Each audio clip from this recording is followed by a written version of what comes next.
السلام عليكم ورحمة الله وبركاته.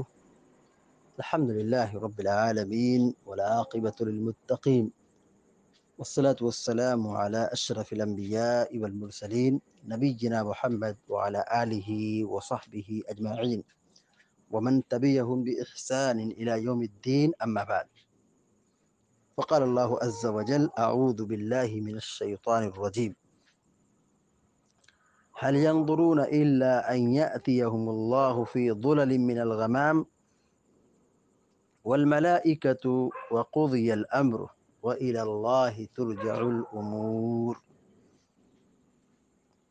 سورة البقرہ کی آیت نمبر 210 ابھی آپ کے سامنے پڑھی گئی ہے۔ اللہ تبارک و تعالیٰ فرماتا ہے: هل ينظرون إلا أن يأتيهم اللہ، کیا یہ لوگ اس بات کا انتظار کر رہے ہیں کہ اللہ تبارک و تعالیٰ ان کے پاس آئے؟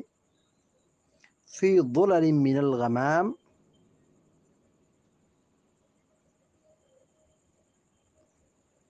بدلیوں کے سائے میں، ابر کے سائبان میں، والملائکہ اور فرشتے بھی، وقضی الامر اور کام کا فیصلہ کر دیا جائے، یعنی حساب و کتاب کا فیصلہ کر دیا جائے، جنت اور جہنم کا فیصلہ کر دیا جائے۔ وَإِلَى اللَّهِ تُرْجَعُ الْأُمُورُ، اور تمام امور اور تمام کام اللہ ہی کی طرف لوٹائے جائیں گے، یا اللہ ہی کی طرف تمام کام لوٹائے جاتے ہیں۔ یہاں پر اللہ تبارک و تعالیٰ نے ان ظالموں اور کافروں کے متعلق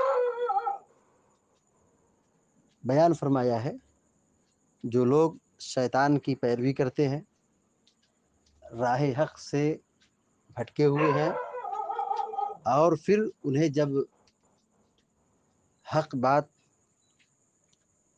پہنچائی جاتی ہے اور حساب و کتاب کے دن سے ان کو ڈرایا جاتا ہے، حق کے اختیار کا پابند بنایا جاتا ہے اور حجت ان پر پوری ہو جاتی ہے، تو اس کو تسلیم کرنے کی بجائے حق اور اہل حق کا مذاق اڑاتے ہیں۔ اس طور پر کہ وہ قیامت کے دن کا انتظار کر رہے ہیں۔ اللہ رب العالمین فرماتا ہے: هل ينظرون إلا أن يأتيهم الله في ظلل من الغمام والملائكة، کیا یہ لوگ اس بات کا انتظار کر رہے ہیں کہ ان کے پاس خود اللہ تبارک و تعالیٰ ابر کے سائبان میں آ جائے، بدلیوں کے سائے میں آئے، اور فرشتے بھی آ جائیں؟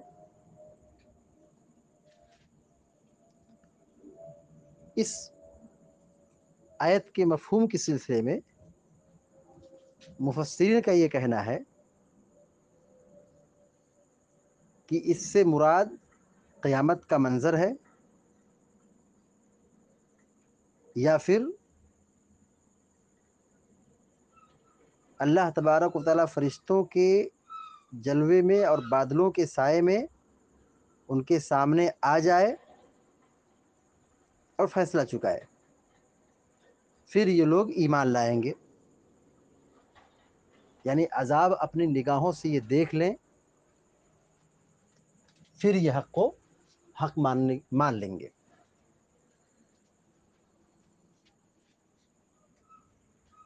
اور اس وقت حق کا ماننا ان کو نفع اور فائدہ نہیں پہنچائے گا۔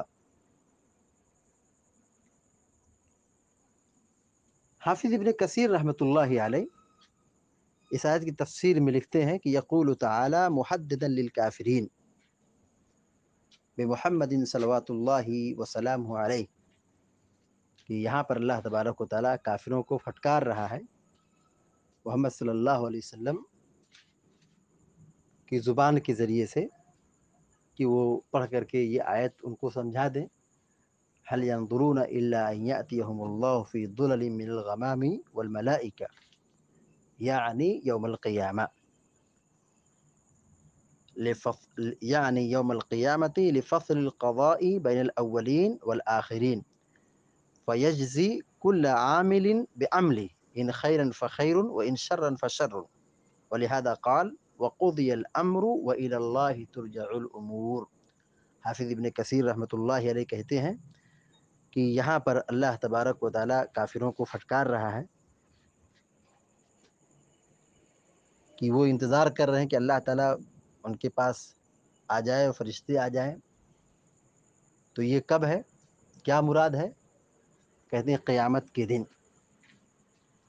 تمام اولین اور آخرین کے درمیان فیصلہ کرنے کے لیے، تمام لوگوں کے فیصلے کے لیے اللہ تعالیٰ آ جائے، تو یہ اس دن کا یعنی قیامت کے دن کا انتظار کر رہے ہیں۔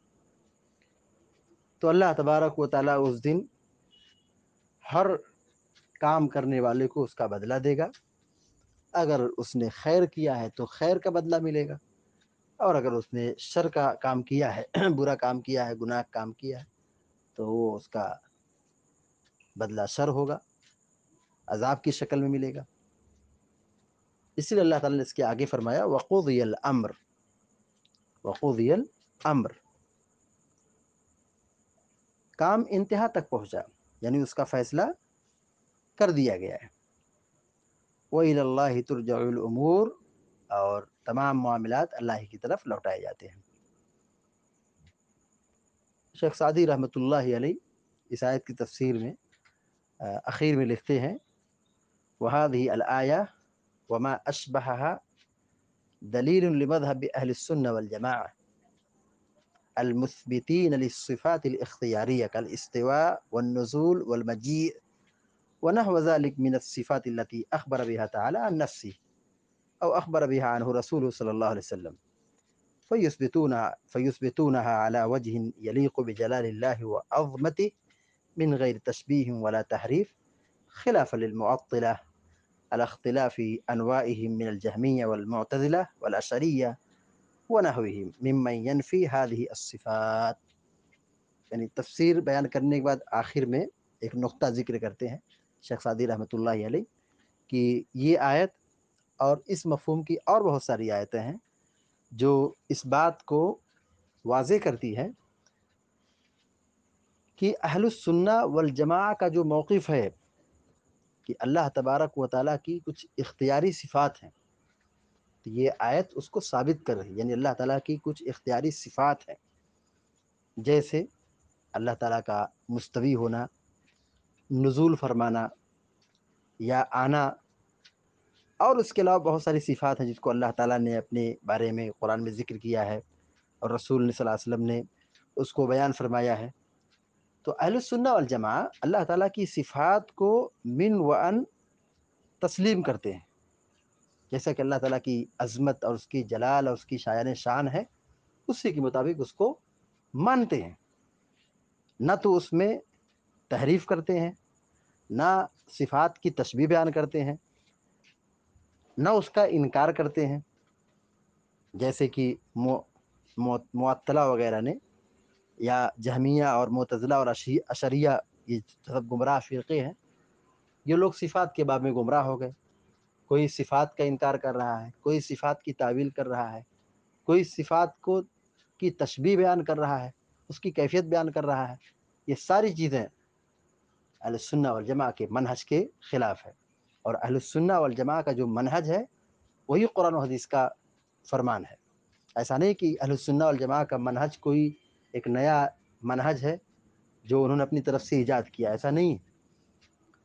قرآن و حدیث کی تعلیمات کو اور اس کے اصول اور ضابطے کو مد نظر رکھ کر کے اہل السنہ والجماعہ کا یہ موقف ہے کہ اللہ تعالیٰ کی جو صفات ہیں، چاہے اختیاری صفات ہوں یا اور ذاتی صفات ہوں، ان تمام صفات کو من وان تسلیم کرنا یہی کیا ہے؟